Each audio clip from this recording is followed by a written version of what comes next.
mind is our predicament. First of all, our mind is simply brilliant. Any doubts? None, I'm sure. And the mind is a predicament, predicament meaning a big obstacle. Everybody agrees? I can't hear that. Okay, so then we have the worth of going through all this as to why we can also call the mind our predicament. Mind has been doing a brilliant job today evening, taking us through so many ideas from nationalism to evolution to this lovely poetry this girl recited to us. There were so many flavors, there were so many emotions, so many thoughts. And the mind did such a brilliant job helping us make sense of all these inputs that were entering our system through the vision and through the ears, right? Yet here I am to talk to you about how mind is our predicament. So let's look at the term predicament. Predicament simply means a deadlock, a mess, a plight, muddle, crisis, puzzle. You can call it anything or any situation that causes you stress, puts you into a tight position, as I am a little bit feeling right now.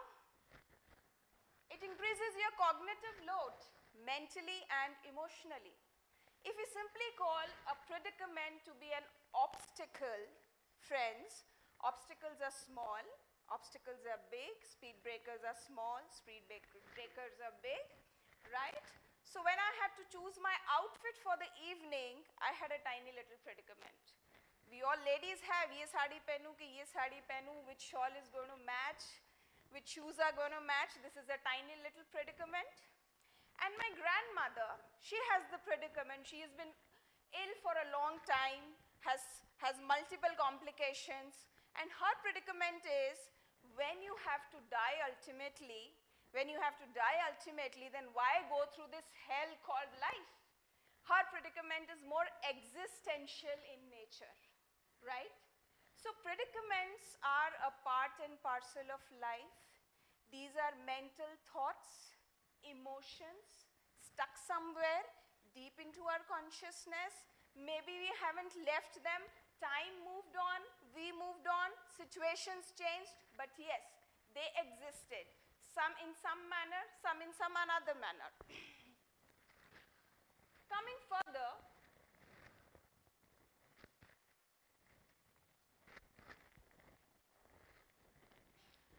talking about how our minds become our predicaments, we can look at this picture. And to make you further understand what the picture depicts, there is this story about 6 blind men living in a village. Has anyone of you heard of it?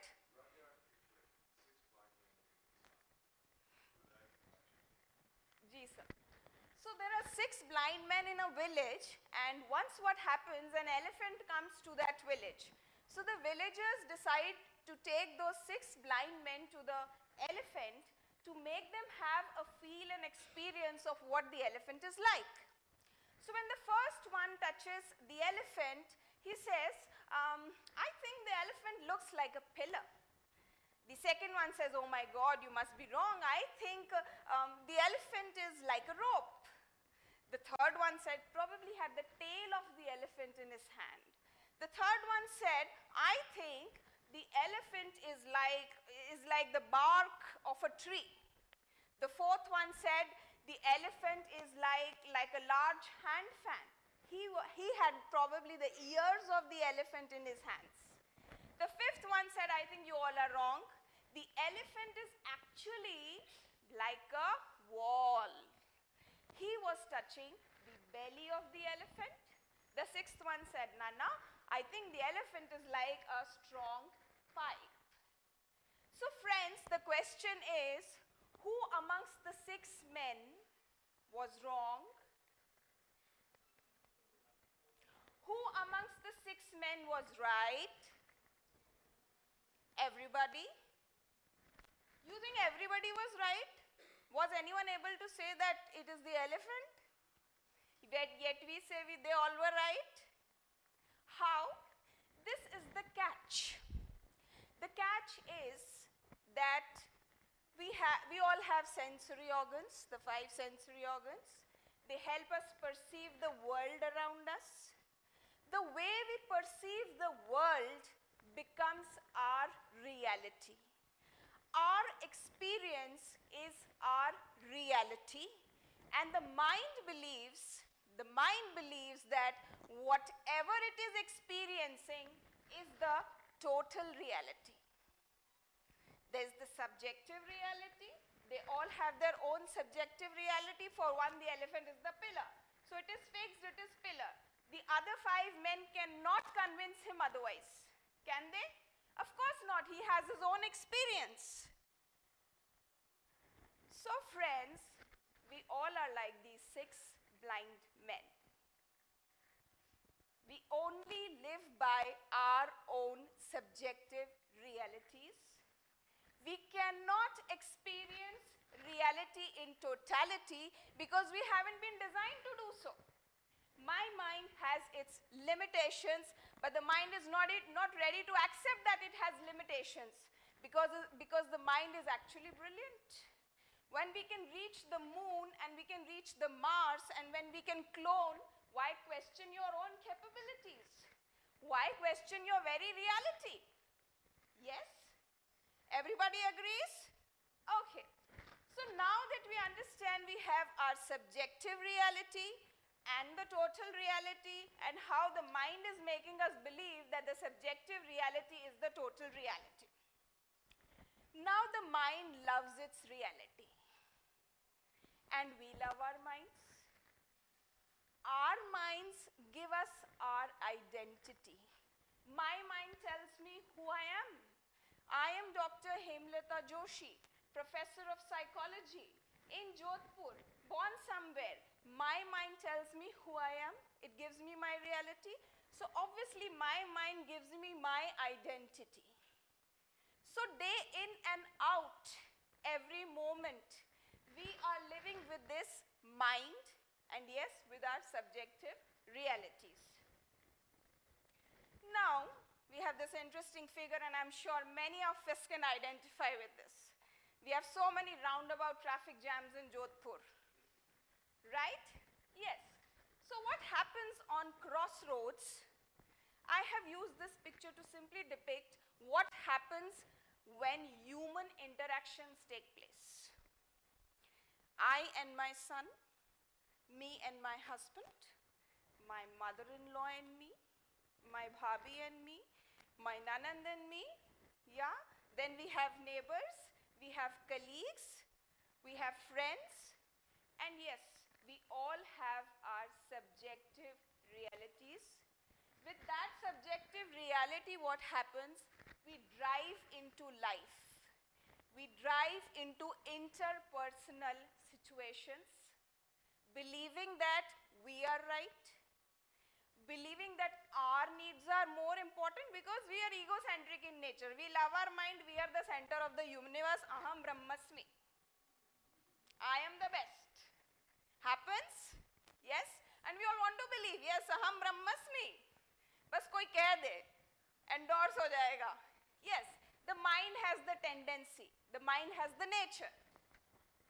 So what happens is when we drive into situations where we are interacting with each other, our subjective realities take over, our personal needs take over, even our fears, insecurities, and complexes take over. So when I am in that middle of that traffic, I am not letting anyone move. Pehle to meri gaadi jayegi.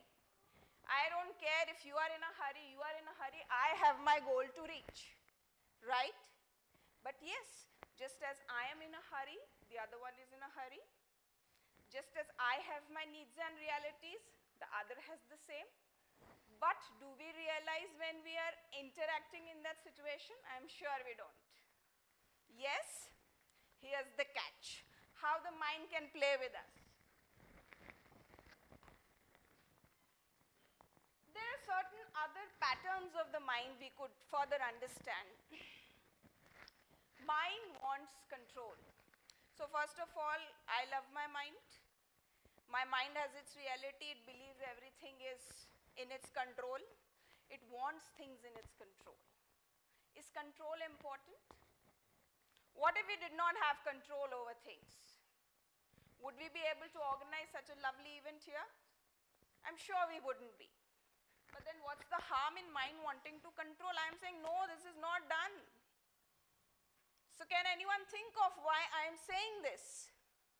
I am saying this because in the world that we live in, there are many issues and concerns. There are many of them which I can influence, I can change, I can direct and control. Yet, there are many I cannot. I tell my teenage son, beta haircut to thoda decent le lo. Can I control his behavior? Can I? No. I say rain, rain, go away, come again another day, little Johnny wants to play. Does the rain go away because little Johnny wants to play? It doesn't. So, we just need to become aware of how many times in a day, in an hour, in a conversation, in a meeting, we want things to happen our way, the way we have thought them to happen, and when they don't happen that way, what happens? The mind goes bonkers. Does it? Happens? Yes, it does happen. So, we need to realize that in all the reality that we live in, there is the circle of concern and circle of influence. There are many things which are in our circle of concern. Abhi light chali jaye, it concerns us, right? But can we do anything about it? No? I think we can. Generator chala denge. Par supply to quota se band hua hai. Can we do anything about it? No? So what is going to be the solution then? As long as it is concerning us and we don't have a solution, it will keep pestering us. What do? We can all put on our mobile lights and have a nice TED presentation, different in its sense. Can we? I'm reminded of a short incident when we were kids. We went to a yogic camp that was held in Jodhpur. And what happened is that when we reached there, there were no buckets and mugs for us to use. So obviously the organizers were a little disturbed, but one of the intelligent persons, what he did, now here what is the circle of concern? Not having the mugs, concern, problem hai bhai. Kaise solution nikale?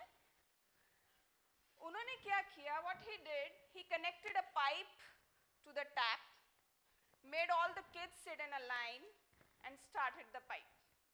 So the water was thrown over all the kids and in one shot everyone was given a bath. Yes? So what happened is, the focus was on circle of influence. There are certain things that we can influence, and when we focus our attention onto what we can influence, our circle of concern grows because our minds are focused in the right direction. Had we been simply focusing on maga nahi hai, bucket is not there, mug is not there, we would only be pestering over the problem. Another pattern of the mind. Mind is judgmental.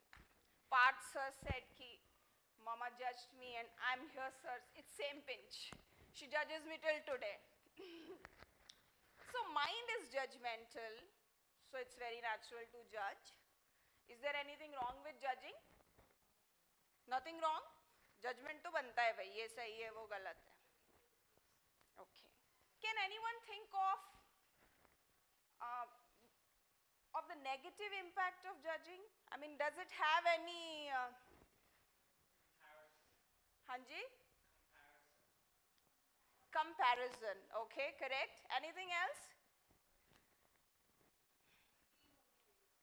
It demotivates, right? So, but yes, it demotivates the other one. How does it affect you? I'm judging, I don't care how you look, oh my God. Exactly. Because the mind has the tendency, if I am judging others, I will judge myself too, right? Besides, talking about reality again, do you think people are only good or bad? Then what are they? They are shades of grey. Good, good. So people are more good, little bad, more bad, little good, but we'll find very few people who are absolutely good, absolutely bad. But what happens is, as we grow up, we are so conditioned to look at things in that black or white frame, in that good or bad frame, that we forget about the middle things. So there's no space. Either you are good or you bad or you just get out. Okay? And also talking on a larger plane, I feel when you stop compartmentalizing, you open yourself up to people. You learn to accept people with their differences. See, there are individual differences. No two people are alike. Just as no two fingerprints in the world are alike, this is scientific. Just as no two fingerprints are alike, no two people in the world are alike. And what is the problem with our minds? We look for alike. Aha, tujhe bhi yahi pasand hai na? Mujhe bhi yahi pasand hai. Ekdam sahi ja rahi hai. So mind looks for alike because that alike endorses the ideas of the mind. It endorses its perceptions. Okay, friends? So what we have to do is, we have to do these very simple things. We have to become aware. How do we become aware? See, these are just two of the tendencies of the mind that I have talked about. Can you think of any other things the way the mind works? Science tells us that in a day, you have about 50,000 thoughts in your mind. There are various researches, people report different things, but there are about 50,000 thoughts in a day, and of them, 70 to 80% are negative. So before I think that my presentation is going to be awesome, I keep sitting there and say, oh God, I'm going to do it pathetically. My mind is not going to tell me, oh, you're going to do very well, tu bahut achhi. No, it's not. The moment it feels the stress, it will start giving me negative thoughts. We got to become aware of how the mind is working. The mind magnifies things. We have this saying here, Rai ka pahad bana dena. Yeah, so our ancestors were very intelligent. Rai ka pahad bana dena. So do we magnify problems? Deep down we know ye itni badi nahi thi, wo baad mein bhi pata chalta hai. Yes, but initially also a part of the mind keeps telling you it is not so big, but we keep magnifying that. We keep filtering things we have in our minds. Ye to aisa hi hai, to we look at only the negative, select negative. If we have to look at the positive, we'll only select the positive. So there are endless patterns. Start becoming aware. Cognitive distortions, we give them the term. So if anyone is interested in reading more about this, please become aware. And how do we become aware is, we start observing ourselves. Observe yourself. First of all, think, in the last 1 hour, did I judge? Did I try to control the things which were out of my control? Did I try to magnify things out of proportion? Am I filtering negative, positive, making prejudices? Because we have our comfort zones, isse bahar nahi jana. So we do everything for that. Becoming aware is through observing, and second is acceptance. The moment you accept, the problem gets solved. You're no more fighting with it. When you're no more fighting with it, it is gone. And when it is gone, it will give space for new things to come in. And then obviously when we accept, we are able to develop the right attitude. Right attitude leads to changes in behavior. We can choose to be different.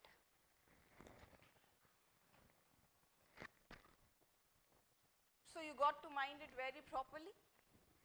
Mind your mind, else your mind shall definitely mind you. It has been minding you. It will keep minding you if you don't choose to mind your mind. And please, mind it. Thank you.